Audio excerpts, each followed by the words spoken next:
I think that any time we forgive someone, when we feel deeply hurt, we have to come to a point in our lives where it's just not worth being unforgiving anymore.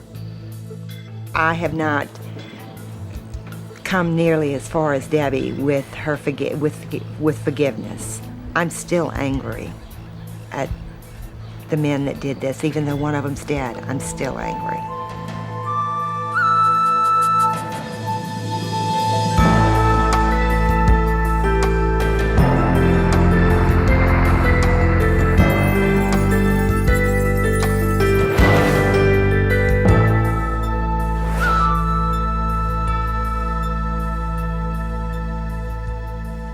Hello, I'm Dwight Nelson. Welcome to The Evidence.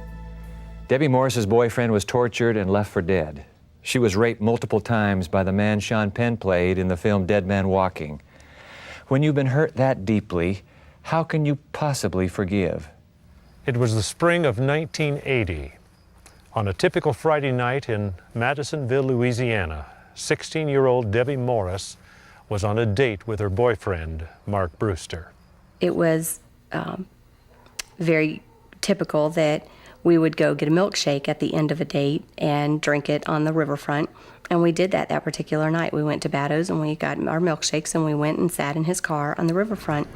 The evening took an unexpected turn when two armed men hijacked Mark's car.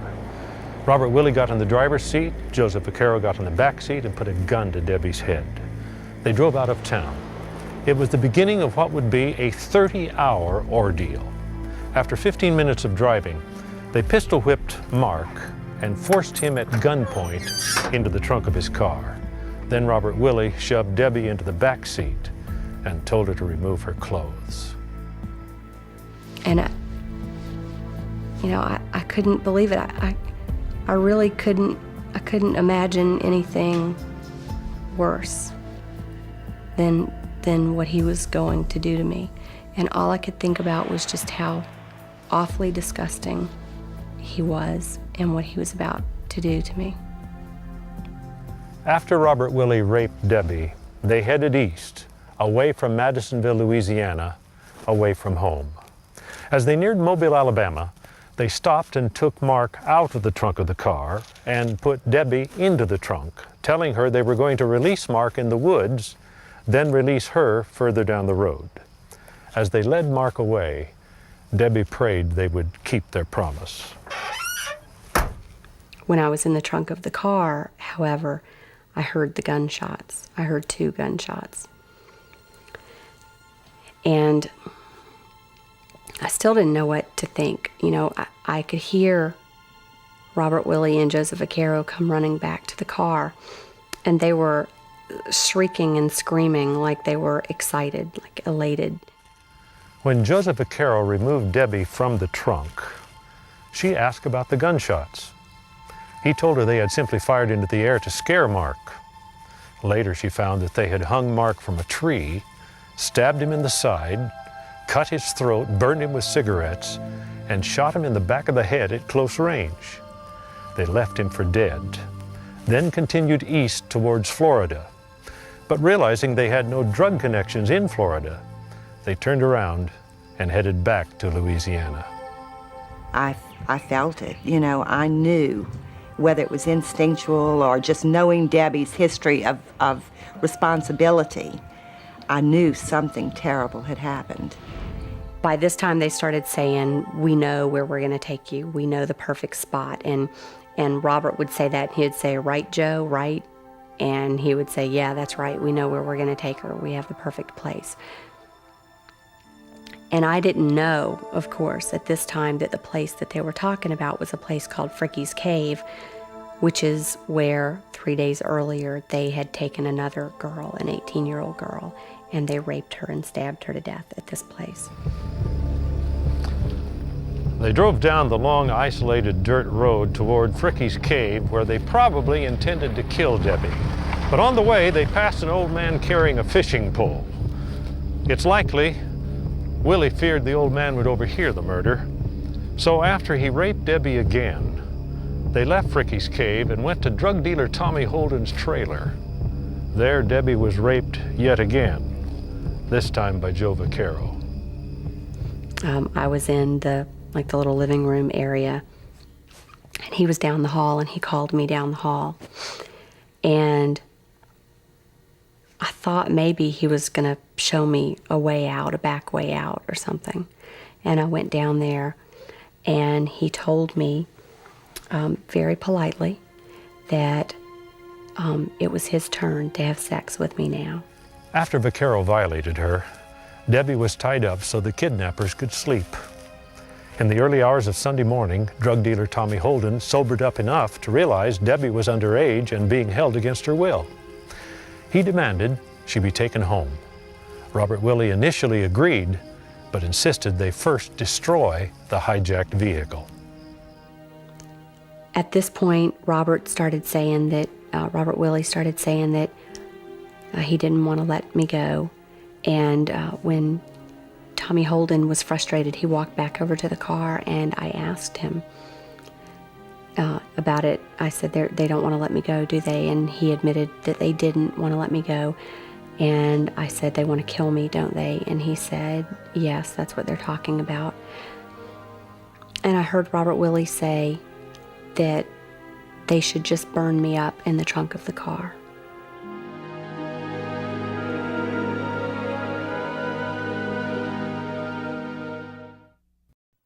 We learned English. Your kids can too. Just watch Hello Channel.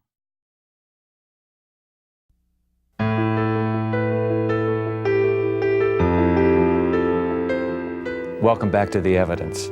When Debbie Morris heard Robert Willie say that they should lock her inside the trunk of the car, then burn it, she decided to make a run for it. She had little hope of escape, but she knew she'd rather die by being shot than by being burned alive. I was just about to take off running when Robert Willie said, fine, we'll take her home. We'll just take her home. We're making a mistake, but we'll just take her home. And they did. As I was getting out of the car, and they were actually letting me out of the car, I thought that they were either going to shoot me or that they were going to run me over with the car. I really didn't think that they were going to let me go. And by that time, I couldn't even run. I just was willing to let whatever was going to happen. And when they drove off, I just couldn't believe it. My heart just started pounding. And I just started running. She ran to her uncle's store and told him to hide with her behind the counter. She was afraid her kidnappers would come back. She grabbed the telephone off the counter and called her mom. And I told her not to tell anybody where she was going, just to get in the car and come get me. 2 minutes later, Debbie's mom pulled into the parking lot.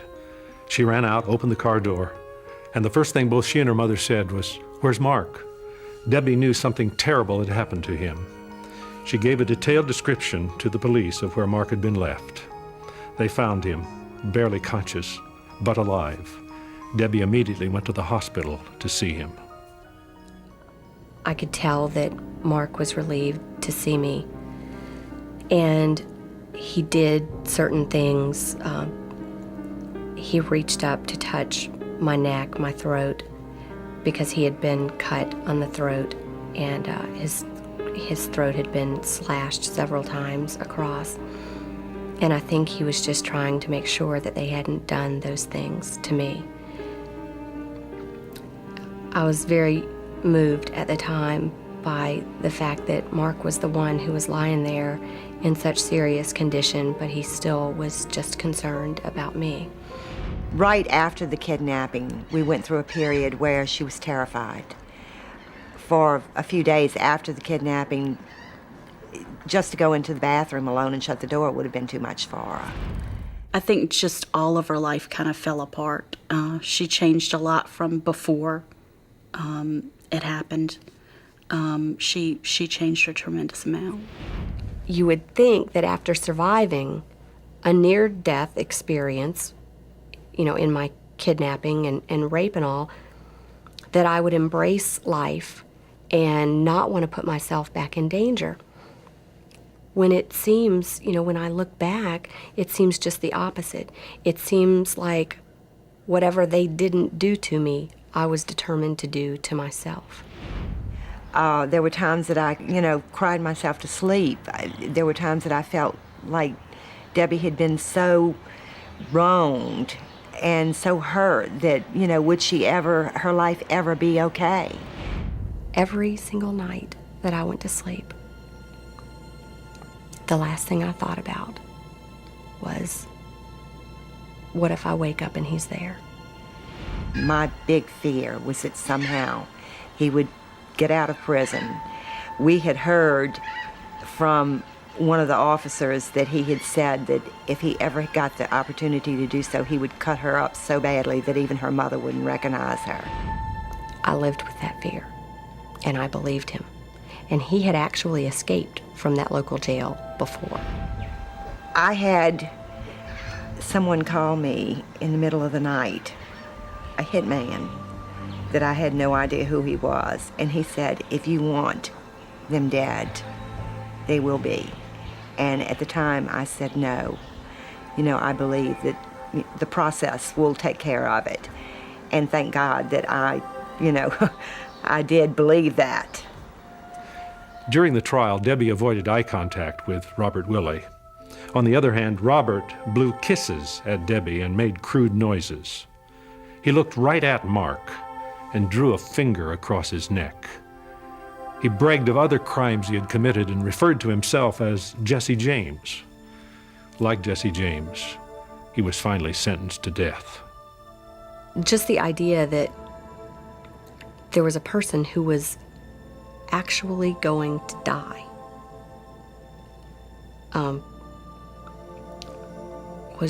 it was hard to comprehend, really. And I started envisioning them walking him into this room and strapping him down on this chair. And while people watched, killing him. I wanted Robert Willie dead. I know that. At the time, I did. I don't know how I feel about that today. I thought that I would feel excited, happiness, something like that. I knew by the time the execution occurred that I would not feel that. But I didn't expect the numbness that I felt. I can remember one of the things that I hung on to was something that my father had said shortly after the kidnapping. He said, for some reason, for Debbie to have survived this, God had a plan for her. He said something good will come out of this because otherwise she'd be dead. God had a plan. And I kept trying to realize what that plan could be. Today I know. On December 28, 1984, Robert Willie was executed. Justice may have been served. But did Robert Willie's death heal the wounds? We'll talk to Debbie Morris and her mother, Sharon Ratliff, about what came next, right after this.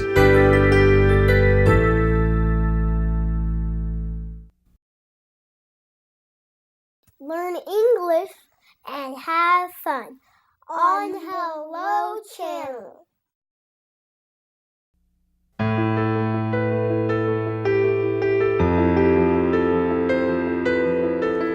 In her book, Forgiving the Dead Man Walking, Debbie Morris recounts the story, really the chilling story of her kidnapping and subsequent ordeal.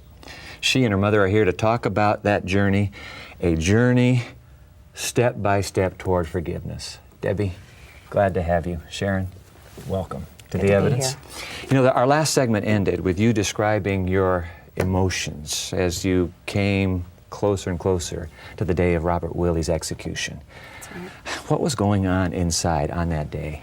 You have to understand, this was a man that I had feared since the first moment I laid eyes on him. How much time had gone by from that first moment till the execution? 4.5 years. 4.5 years. And wow. for 4.5 years, he was the first thing that I thought of when I woke up, the last thing that I thought of before I went to sleep. I would say, please don't let him be standing here if I wake up in the middle of the night. I was so terrified of him. I'm sure. So there was this great sense of relief that I was hoping to feel when he was finally gone, and I thought that part of my life would be over and I wouldn't have to fear anymore.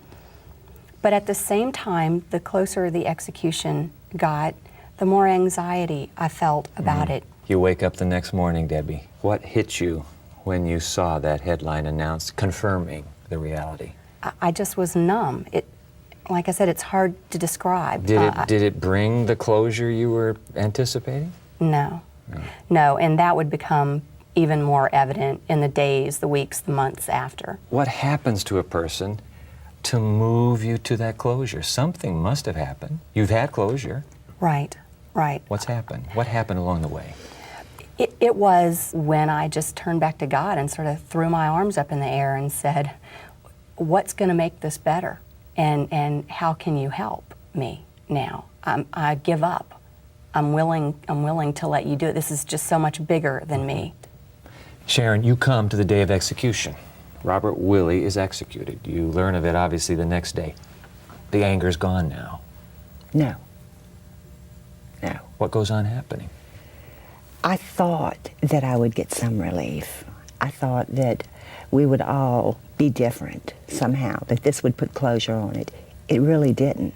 Nothing really changed. He was dead, but the feelings were still there for me. Do you still feel anger? Yes, I do still feel some anger. It's really hard for a mother to see her children hurt.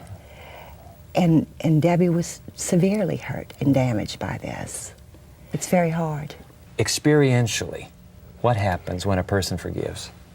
The whole process of forgiveness happens in steps. It's not an event. A lot of people think that it's an event, and once they say, I want to forgive, I do forgive, help me to forgive, that's it. The pain goes away, everything's okay. That's not what happens. At the time, I was sort of thinking that maybe that's what would happen. But I didn't even understand forgiveness at the time. What I wanted at that point was for the hate to go away, for this. I felt like I was the one who had been imprisoned for 4.5 years. Robert Lee Willie may have been behind bars, but I felt like I had been in prison. I wanted that gone. I wanted to quit being controlled by the past, and I wanted to all of a sudden experience a freedom that would help me be able to move into the future. That's what I wanted. I wanted it all at once that night.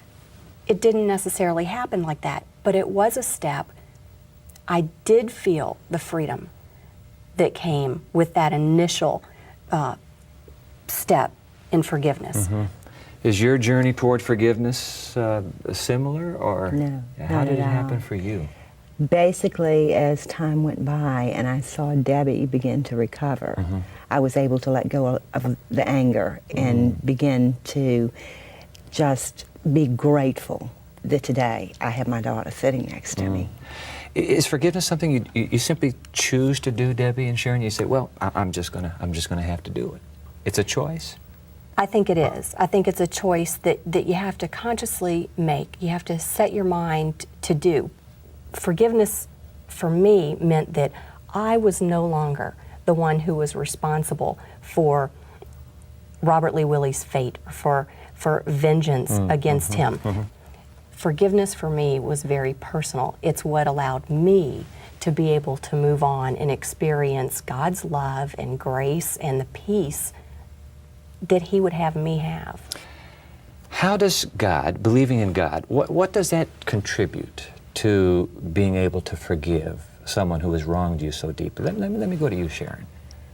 I really didn't give it a lot of thought until Debbie started talking more about forgiveness. And one day I thought about God on the cross, Jesus on the cross. And I said, you know, His last words were, forgive them. How could I not? Debbie, God and you, how did that make forgiving easier? One of the things that really got my attention was when it says in the Bible that we will be forgiven as we are willing to forgive others. And when I took a look at my life, and over the 4.5 years after my kidnapping and before Robert Willie's execution, and even some time after that, I had really made a mess of my life, and I needed to be forgiven by God. I needed to be forgiven by God mostly for turning my back on Him for 4.5 years and blaming Him for what happened to me. So forgiveness, essentially, you're describing a two-way process. It's not just me forgiving the whole world that has wronged me, but I need to seek forgiveness myself as a surviving human being. Exactly, exactly. And for instance, for Robert Lee Willie to benefit from forgiveness, it wasn't my forgiveness that he needed. It was God's forgiveness. Debbie, Sharon, thank you very much for coming here and sharing the story of your journey to forgiveness. God bless you both. Thank you. Thanks. There's more to Debbie's story. You can be sure of that. In fact, we have it on our website, The Subject of Forgiveness. The expansion of her story, you can go to our website right now. It's just one word, theevidence.org.org. I'm going to be back in just a few moments with some concluding thoughts.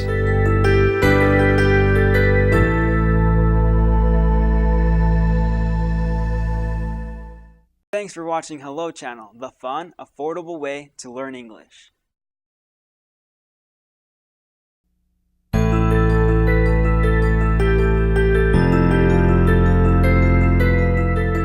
One thing that intrigues me about Debbie Morris's remarkable story is the motivation behind her act of forgiveness.